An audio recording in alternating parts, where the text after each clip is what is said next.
ओम गणेशाय नमः। ओम नमः शिवाय। मैं निखिल ज्योतिष आचार्य आप सभी का मेरे चैनल पर पुनः स्वागत करता हूं।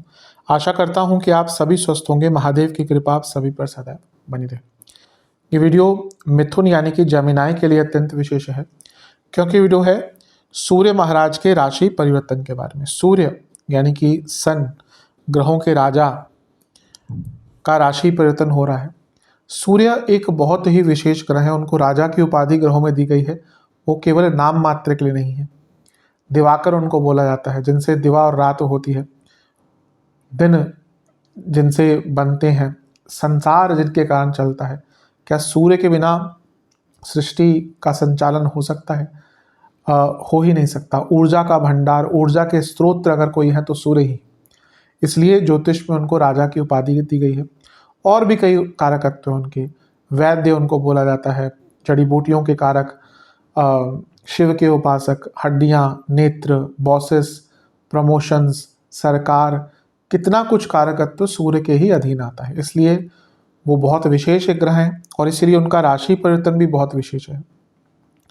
सूर्य का एक अब यहाँ से उत्तरायण चरण स्टार्ट हो जाएगा 14 जनवरी से।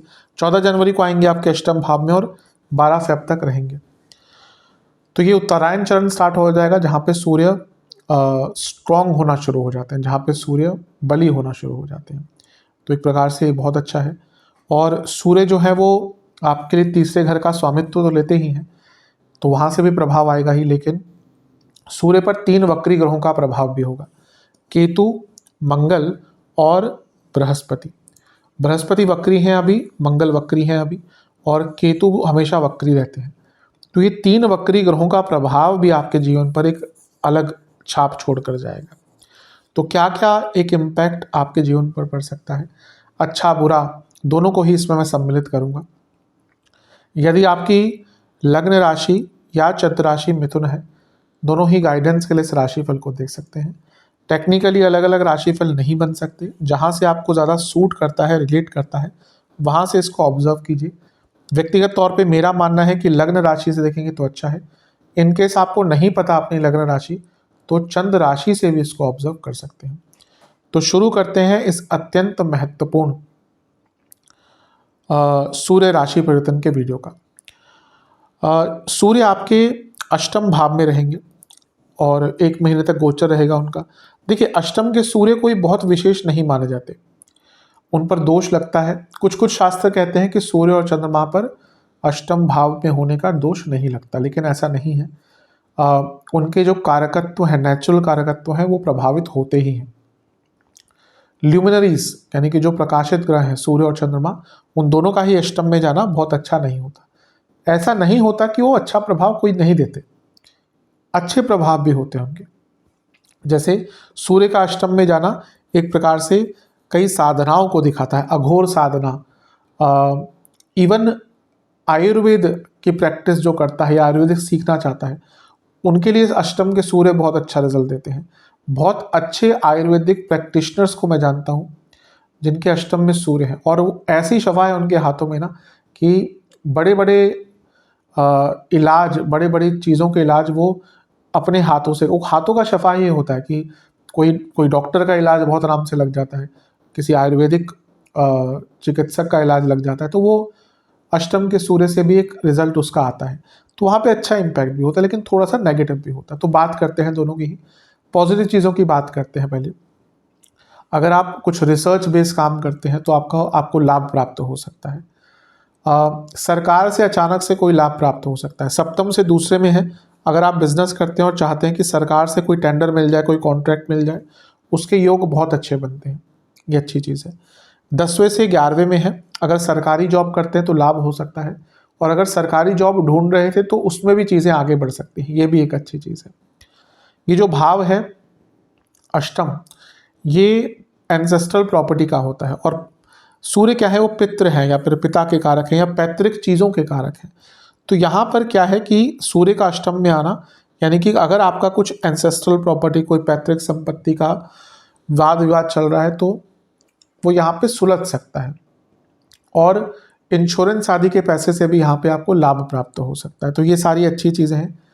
एक चीज़ कई शास्त्रों ने कहा है कि, अब बहुत नेगेटिव चीज़ें भी लिखे हैं शास्त्रों में, लेकिन एक मुझे याद है कि सूर्य अष्टम में व्यक्ति को मनोहर बनाते हैं, यानी कि जो सबके मन को हर सकता है। तो ये होता है जब सूर्य अष्टम में होते हैं ना, व्यक्ति के अंदर कुछ ऐसी क्वालिटीज़ होती हैं कि वो उसके अंदर एक आकर्षण आ जाता है, स्पेशली उसकी स्किल्स को लेकर होता है। तो अगर आपके पास कोई स्किल्स है, कोई नॉलेज है, उसका उपयोग कर कर आप एक पॉपुलैरिटी गेन कर सकते हैं, आप एक प्रकार से अपना नाम बना सकते हैं। तो ये एक अच्छी चीज़ है। लेकिन इसका नेगेटिव इम्पैक्ट क्या होता है अष्टम के सूर्य का? मानहानि। व्यक्ति के ना ऊपर आरोप लगते हैं, व्यक्ति के खिलाफ लोग षड्यंत्र करते हैं उसके नाम को खराब करने के लिए। सूर्य क्या है? आपका नाम है, पहचान है। वो कुछ लोग कहते हैं ना कि भाई मेरा नाम ले लेना वही काफ़ी है, वो सूर्य ही है। जो नहीं कि पैसा हर जगह काम कर जाए, लेकिन सूर्य की जो अब फॉर एग्जांपल आपके पास बहुत पैसा है, लेकिन फिर भी आज देश में या पूरे वर्ल्ड में आप कह लीजिए सबसे पावरफुल लोग कौन होते हैं? पॉलिटिशियंस। उनसे ज़्यादा पावर किसी के पास होती है क्या? आप बड़े से बड़े अधिकारी हो, एक छोटा सा पॉलिटिशियन भी कभी कभी उनको दिखा देता है कि क्या होता है। तो politics is the real power. तो सूर्य पॉलिटिक्स है, सूर्य सरकार के कारक हैं। तो यहाँ पे, और सूर्य नाम के कारक हैं। तो अपने नाम को संभाल के रखें, अपनी पहचान को संभाल के रखें। मानहानि होती है, नाम हानि होती है। लोग झूठे आरोप लगाएंगे, आपको बदनाम करने की कोशिश होगी, बहुत केयरफुल रहिएगा। सूर्य बॉसेस के कारक हैं। अष्टम में सूर्य, यानी कि बॉसेस से बहुत मिक्स्ड रिलेशनशिप रहेंगे, खराब भी हो सकते हैं, रिलेशनशिप भंग भी हो सकते हैं, और पिताजी की सेहत के लिए भी अच्छा नहीं होता। इस पर भी बहुत ध्यान देना। अष्टम के सूर्य व्यक्ति के नेत्रों में पीड़ा देते हैं, तो आपको नेत्र विकार भी हो सकते हैं। और अष्टम के सूर्य सेहत के लिए अच्छे नहीं होते, क्योंकि सूर्य इम्यूनिटी के कारक हैं। अष्टम में जब सूर्य जाते हैं ना, और मिथुन की वैसे ही इम्यूनिटी थोड़ी सी कॉम्प्रोमाइज रहती है, तो कई प्रकार के रोग से ग्रसित हो सकते हैं। अष्टम के सूर्य व्यक्ति को इन्फेक्शंस देते हैं। तो यहाँ पे कुछ नेगेटिव इम्पैक्ट भी है जिनसे आपको बच के रहना है। सूर्य तीसरे घर के स्वामी है, अष्टम में है। पुनः कोई स्किल सीखने के लिए, कोई ज्ञान प्राप्ति के लिए बहुत अच्छा समय है। लेकिन यहाँ पे क्योंकि वो अपने स्थान से छठे में है, यानी कि कई प्रयासों में बाधाएं आएंगी। आप देखेंगे काम बन तो रहे हैं, लेकिन बिना बाधा के इस महीने में कोई भी काम नहीं बनेगा। भाई बहनों से संबंध बिगड़ सकते हैं, और दोस्तों से भी संबंध यहाँ पे बिगड़ सकते हैं, तो उस पर भी बहुत ध्यान दीजिएगा। तीसरे घर के स्वामी है, तो कम्युनिकेशन प्रॉब्लम, यानी कि ना आप बोलेंगे कुछ, लोग कुछ और समझेंगे, और इसके कारण भी काफ़ी दिक्कतें जीवन में आती ही हैं। यहाँ से जो सूर्य है वो दूसरे घर को देखेंगे, तो वाणी पर बहुत कंट्रोल, क्योंकि अष्टम से सूर्य देख रहे हैं, ऑलरेडी मंगल वहाँ पे बैठे हुए हैं, वो चीज़ों को कोई सरल नहीं करेंगे। वाणी में बहुत उग्रता, कटुता और अल्पता, यानी कि आप बोलेंगे और जैसे मैंने कहा ना, लोग समझेंगे नहीं, तो बहुत मिसकम्युनिकेशन हो सकते हैं। इसका कुटुंब पर प्रभाव पड़ता है, यानी कि पारिवारिक संबंधों पर एक नेगेटिव इम्पैक्ट इसका पड़ सकता है। तो बहुत केयरफुल आपको यहाँ पे सूर्य के प्रभाव से रहना है इन सब चीज़ों में। तो जहाँ कुछ अच्छा है वहाँ पे कुछ बुरा इम्पैक्ट भी यहाँ पे दे रहे हैं। ये है कि सूर्य अष्टम में जब आते हैं ना, तो व्यक्ति को एक नया रास्ता भी दिखा सकते हैं। तो जिन लोगों के जीवन में सब कुछ छिन्न भिन्न हो गया था, कुछ पता नहीं चल रहा था कि अब आगे कैसे बढ़े, उनके लिए यहाँ पे कोई नया रास्ता भी आ सकता है। अब बात करते हैं कि सूर्य के हमने दूसरे घर पर प्रभाव की बात तो करी ही, लेकिन अष्टम से सूर्य जब दूसरे घर को देखते हैं तो अचानक से धन प्राप्ति के योग भी बना देते हैं। बस वाणी पर नियंत्रण अनिवार्य रहेगा। अब बात करते हैं सूर्य पर 3 ग्रहों की दृष्टि की। केतु का प्रभाव है, ये फिर से एंसेस्ट्रल प्रॉपर्टी के और इंडिकेट कर रहा है। मैं हमेशा बताया कि एंसेस्ट्रल प्रॉपर्टी में केतु का प्रभाव बहुत इंपॉर्टेंट होता है सॉल्व करने के लिए चीज़ों को। तो यहाँ पे अगर एंसेस्ट्रल प्रॉपर्टी की कोई चीज़ें, कोई प्रॉब्लम चल रही थी, उसको सॉल्व किया जा सकता है, कॉम्प्रोमाइज़ किया जा सकता है। केसेस कई बार कॉम्प्रोमाइज़, कई बार नहीं, बहुत बार कॉम्प्रोमाइज़ में ही समाप्त होते हैं। लोग इतना पैसा लगा देते हैं, फिर जाके रियलाइज़ होता है चलो कॉम्प्रोमाइज़ ही कर लेते हैं, जब सॉल्व ही कुछ नहीं हो रहा। तो ये वो टाइम है जब आपको, और स्पेशली एंसेस्ट्रल प्रॉपर्टीज़ का भी आपको बहुत कॉम्प्लिकेटेड चीज़ें हो जाती हैं, तो यहाँ पे एक अच्छा मौका है। इसके साथ ही केतु चौथे घर में है, सूर्य अष्टम में है। ये अध्यात्म के कारक, ये कहीं ना कहीं एक प्रकार से थोड़ा सा धर्म के प्रति लेके जाते हैं बृहस्पति की तरह। तो हो सकता है कि अचानक से या तो एक धार्मिक चेष्टा, आध्यात्मिक चेष्टा जागृत होगी, और हो सकता है किसी आश्रम आदि, किसी बड़े तीर्थ स्थल आदि में भी जाने का आपको अवसर प्राप्त हो जाए।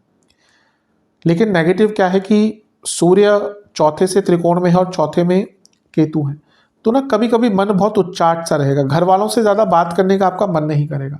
इसके कारण भी एक डिफरेंस ऑफ ओपिनियन अपने पर्सनल लाइफ में आ सकती है।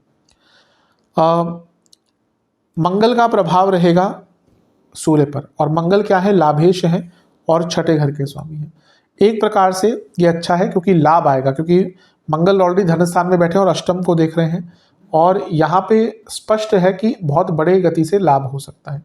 लेकिन वो छठे घर के स्वामी भी हैं और सूर्य को देख रहे हैं, इसका अच्छा इम्पैक्ट लीगल केसेस आपके सॉल्व हो सकते हैं।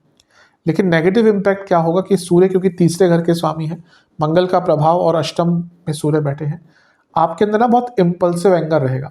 ये एक महीना आपको खुद नहीं पता चलेगा कि आपको गुस्सा कहाँ पे आ जाए और किस पर आप रिएक्ट कर दें और क्या बोल दें और कहाँ पे लड़ाई झगड़ा हो जाए। तो जो इम्पल्सिव एंगर होता है ना, जहाँ पे आपको खुद नहीं पता आप कहाँ पे रिएक्ट कैसे करेंगे, वो बहुत हानिकारक होता है और वो इस महीने आपको तंग करेगा। लेकिन ये मंगल धन कारक, धन की स्थिति में आपको अच्छा रिजल्ट देंगे। कार्य क्षेत्र में भी धन बढ़ता हुआ दिख रहा है और कार्य क्षेत्र में भी पैसा कहीं ना कहीं आपको लाभकारी स्थिति में प्राप्त होगा। अब बात करते हैं बृहस्पति की। बृहस्पति क्या है, दशमेश है और सप्तमेश है। तो 12वें घर से जब बृहस्पति देखेंगे सूर्य को, और सूर्य क्या है, तीसरे घर के स्वामी, यानी कि कार्य क्षेत्र में प्रेशर तो ज़्यादा रहेगा, लेकिन ये एक महीना ऐसा है जहाँ पे प्रेशर के होते हुए भी आप अपने आप को रीडेवलप कर पाएंगे। अष्टम भाव जैसे मैंने कहा ना, नया दृष्टिकोण भी देता है, तो हो सकता है करियर में एक नया दृष्टिकोण आपका उत्पन्न हो। और बृहस्पति सप्तमेश भी है, तो जैसे मैंने शुरू में ही कहा था, बिजनेस में लाभ होगा। थोड़ा खर्चा बढ़ सकता है बिजनेस में, लेकिन यह महीना बिजनेस में बहुत आपको लाभ देके जाएगा। ओवरऑल देखा जाए बहुत अच्छी चीज़ें भी हैं, लेकिन कुछ नेगेटिव चीज़ें हैं, उनका भी आपको बहुत ज़्यादा ध्यान देने की आवश्यकता है। लव लाइफ में ज़्यादा इमोशनल ना हो, मैरिड लाइफ में कुछ ऐसा ना बोले जो आपके लाइफ पार्टनर को हर्ट कर जाए, क्योंकि उसके बहुत नेगेटिव इम्पैक्ट्स लॉन्ग टर्म चलेंगे। सेहत की जहाँ तक बात है, पुरुषों में प्रोस्टेट की प्रॉब्लम यदि है, महिलाओं में यूट्रस की प्रॉब्लम है तो दिक्कत होगी। प्राइवेट पार्ट से जुड़ी प्रॉब्लम्स तंग कर सकती है, इन्फेक्शन, नेत्र विकार, हड्डियों के रोग, हड्डियों में दर्द, जोड़ों में दर्द, हड्डियों की कोई प्रॉब्लम, और एसिडिटी बहुत रहेगी। तो इन सब चीज़ों पर ध्यान दीजिएगा। उपाय के स्वरूप में क्या करना है, एक पात्र में जल लेना है, उसमें गेहूं के दाने, चंदन का पाउडर और गुलाब की पंखुड़ियाँ लेकर डालनी है और सूर्य देवता को अर्पण करनी है। और उसके बाद आदित्य स्तोत्र या तो एक बार पढ़िएगा या सुनिएगा, श्रवण कीजिएगा। और दूसरा उपाय है, शिव मंदिर जाकर एक पात्र में दूध, गेहूं के दाने, चावल मिलाकर आपको शिवलिंग का अभिषेक करना है। फिर शिव जी के सामने ही बैठकर आपको ओम पंचभूताय नमः मंत्र का 108 बार जाप करना है और ओम भानवे नमः मंत्र का 108 बार जाप करना है। आशा करता हूँ कि वीडियो काम आएगी। चैनल पर नए हैं, सब्सक्राइब कीजिए, वीडियो को लाइक कीजिए। मिलता हूँ अगली वीडियो में, तब तक के लिए ओम नमः शिवाय।